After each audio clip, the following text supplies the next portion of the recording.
PGDCA second same tally subject में आज हम सीखने वाले हैं concept of tally, concept of inventory.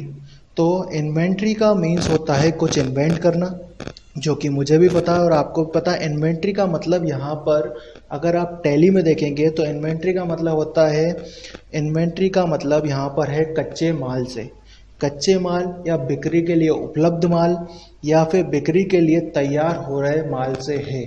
आसान शब्दों में कहा जाए तो इन्वेंट्री किसी भी कंपनी द्वारा इन्वेंट किए गए जो आइटम पर अमाउंट लगाई जाती है, उसके द्वारा जो माल पे तैयार किए गए माल पे या कच्चे माल को तैयार करने पर जो खर्च किया जाता है उसे इन्वेंट्री बोला जाता है, जिसको वो वसूल करती है उस माल को बेचकर।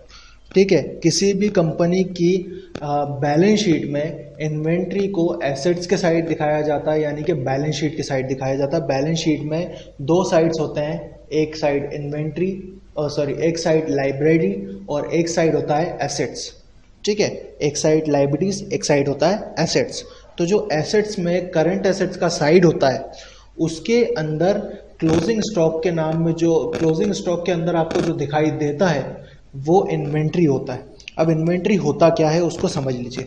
इन्वेंट्री का मतलब फॉर एग्जांपल हमारी कंपनी के द्वारा एक साइकिल को बनाकर, ठीक है, साइकिल के पार्ट्स यानी कच्चे माल को जोड़कर असेंबल करके उसे मार्केट में बेचा जाता है, उसे बोला जाता है इन्वेंट्री। अब जो कच्चे माल पे कंपनी खर्चा कर रही है वो एक उसके द्वारा लगाई गई अमाउंट है, लेकिन उसको जब जोड़कर या असेंबल कर वो उसे मार्केट में बेचेगी तो वो इन्वेंट्री से पैसा यानी प्रॉफिट कमाएगी।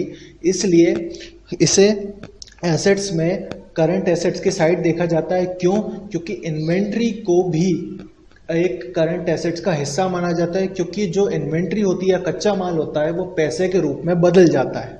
ठीक है, तो इन्वेंट्री के बारे में हम और आगे जानेंगे। तो इन्वेंट्री एक कंपनी के द्वारा किया गया खर्च होती है, यानी कि इन्वेंट्री के कंपनी के द्वारा जो भी माल बनाने पर जो खर्च किया जाता है उनके द्वारा, तो उसे इन्वेंट्री कहा जाता है। इसे हम रॉ मटेरियल भी बोल सकते हैं, क्योंकि ज़रूरी नहीं कि हर कंपनी उत्पाद को खरीद कर ही बेचे, वो बनाकर भी बेच सकती है।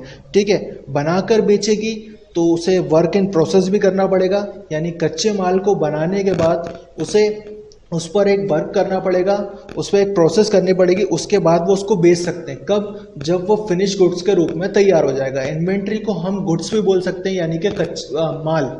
ठीक है, तो इन्वेंट्री के द्वारा आप किसी कंपनी से प्रॉफिट, जो कि बेसिकली बिजनेस का जो कॉन्सेप्ट होता है वो खरीदने और बेचने पे ही रखा हुआ है।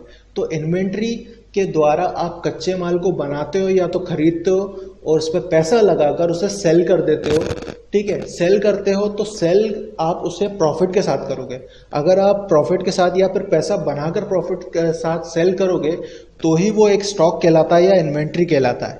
ठीक है, अगर आप उसे प्रॉफिट के साथ नहीं बेचते तो वो आपके लिए नुकसान होगा। अब बेचेंगे किसे? तो बेचेंगे कंज्यूमर को। तो कंज्यूमर के द्वारा जो आइटम कंपनी के नियमित कार्यों में जो खरीदा जाता है, उसके द्वारा जो प्रोडक्ट खरीदा जाता है वो कंज्यूमर के द्वारा खरीदा जाता है। ठीक है, साइकिल इन्वेंट्री के लिए एक नया निर्मित माल या साइकिल अंतिम उत्पाद है। कहने का मतलब यह है कि सबसे पहले हमने एक कच्चा माल लिया, उसको प्रोसेस वर्क इन प्रोसेस में डाला, वर्क इन प्रोसेस में डालकर उसे तैयार किया। उसके बाद जब वो फिनिश गुड्स के रूप में हमारे पास तैयार हुआ तो तैयार करके हमें उसे सेल्स डिपार्टमेंट को दे दिया, जिसके द्वारा वो उसे माल को बेच सके और कंज्यूमर के द्वारा उस माल को खरीदा जाएगा और उस माल के बदले में जो हमें पैसे मिलेंगे वो इन्वेंट्री को कैश में बदल देंगे। इसलिए हमें ये एसेट साइड में क्लोजिंग स्टॉक में दिखाई देता है जो माल हमारे पास रखा हुआ, और जो माल बिक जाता है वो हमारे करंट एसेट्स में कन्वर्ट हो जाता है। तो मैं आपको एग्जांपल के तौर पे बता देता हूँ कि हमें एक इन्वेंट्री तैयार करने के लिए किन किन 3 चीज़ों की ज़रूरत होती है। तो 3 चीज़ों की ज़रूरत होती है टैली में हमें इन्वेंट करने के लिए। तो एग्जांपल के तौर पे मैं आपको बता दे रहा हूँ कि कैसे उसे इन्वेंट किया जाएगा। तो सबसे पहले मैं टैली ओपन कर ले रहा हूँ और टैली ओपन करने के बाद यहाँ आपको मिलेगा इन्वेंट्री इन्फो।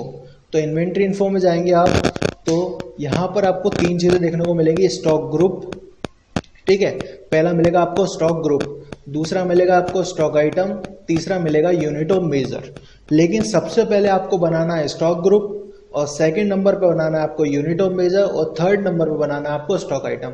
अब उसके पीछे क्या प्रॉब्लम है या क्या राज है, तो वो आपको आगे समझ में आ जाएगा कि हम क्यों पहले स्टॉक आइटम नहीं बना रहे। तो सबसे पहले मैं आपको स्टॉक ग्रुप बता देता हूँ।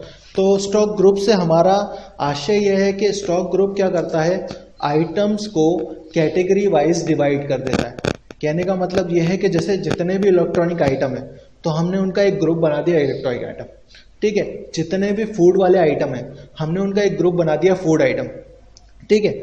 लेकिन मैं जैसे यहाँ पर मेरी इलेक्ट्रॉनिक शॉप है, तो मैं मोबाइल शॉप में काम करता हूँ, या फिर मोबाइल शॉप पे अपना समझ लीजिए कि माल बेचता हूँ या खरीदता हूँ, या मेरी मोबाइल की शॉप है, तो मैं यहाँ पर एक ग्रुप बना लेता हूँ मोबाइल नाम से, ठीक है, और इसका अंडर रख देता हूँ प्राइमरी, और यहाँ से कर लिया इसको मैंने एक्सेप्ट करने के बाद मैंने दूसरा ग्रुप बना लिया फूड आइटम के नाम से, फूड आइटम्स, और यहाँ पर मैंने कर लिया एक्सेप्ट, ठीक है। इसके बाद नेक्स्ट मैंने क्या किया, यहाँ पर बैक आ गया, ठीक है। बैक आने के बाद मैंने स्टॉक आइटम नहीं बनाया, मैंने अब बनाई यहाँ पे यूनिट ऑफ मेजर। तो यूनिट ऑफ मेजर में जाऊँगा और यहाँ पे मैं क्रिएट करूँगा यूनिट ऑफ मेजर। तो यहाँ पर जो टाइप रहेगा वो सिंपल रहेगा, उसके बाद सिंबल, यानी कि यूनिट ऑफ मेजर का मतलब होता है किसी स्टॉक को मापना। तो आप स्टॉक को कैसे माप सकते हो, जैसे मोबाइल आप खरीदने जाओगे तो क्या बोलोगे कि एक मोबाइल दे दो, एक सेट मोबाइल दे दो, एक पीस मोबाइल दे दो, ऐसा तो नहीं बोलोगे कि 1 kg मोबाइल दे दो। तो यहाँ पर हम बोलेंगे सेट, ठीक है। यदि आपको फॉर्मल नेम पता है तो आप इसका पूरा नाम लिख सकते हैं, यदि आपको नहीं पता तो छोड़ दें, कोई ज़रूरत नहीं है, क्योंकि ये ऑप्शनल होता है। तो फिलहाल मैं इसको स्किप कर दे रहा हूँ, एक्सेप्ट। दूसरा मैंने फूड आइटम बनाया है, तो मैं इसके लिए एक बना ले रहा हूँ केजी। तो केजी का मतलब होता है किलोग्राम, ठीक है। तो यहाँ पे मैं किलोग्राम बना ले रहा हूँ और यहाँ पे कर दे रहा हूँ एक्सेप्ट करने के बाद अब यहाँ पे हम थर्ड बनाएंगे स्टॉक आइटम। अब मैं आपको बताता हूँ स्टॉक आइटम हमने पहले क्यों नहीं बनाया। अब पहले स्टॉक आइटम अगर यदि हम बनाते तो हमारे पास यूनिट ऑफ मेजर नहीं होती, इसलिए, और यूनिट ऑफ मेजर का होना बहुत ज़रूरी है। तो मैं आपको दिखा देता हूँ यूनिट ऑफ मेजर की आवश्यकता कहाँ पड़ती है। तो सबसे पहले मैंने यहाँ पे एक मोबाइल बना लिया, मैंने यहाँ पे लिखा Realme 5, और यहाँ पर आपको जो भी डिटेल देनी है वो आप देंगे नेम में, जैसे कि उसका रैम अलग हो, उसका कलर वेरिएंट अलग हो, जो भी डिटेल देनी है आप यहाँ पर देंगे। उसके बाद जो हमने ग्रुप बनाए थे, यानी स्टॉक ग्रुप बनाए थे, तो मैं यहाँ इसको रख ले रहा हूँ मोबाइल, तो अंडर चला जाएगा इसका मोबाइल। अब हमारे पास कुछ यूनिट्स हैं, तो आवर्स नहीं आएगा, केजी नहीं आएगा, मिनट नहीं आएगा, मैं यहाँ पे बना ले रहा हूँ सेट। तो यहाँ पे मैंने ले लिया सेट, क्योंकि Realme 5 जो है एक मोबाइल है और उसे हम सेट के रूप में ही खरीद सकते हैं। और यहाँ पर आपको समझ में आ जाएगा कि यूनिट ऑफ मेजर पहले क्यों बनाया और स्टॉक आइटम क्यों नहीं बनाया। तो यहाँ पे मैंने इसको यूनिट ऑफ मेजर बना लिया, एक्सेप्ट।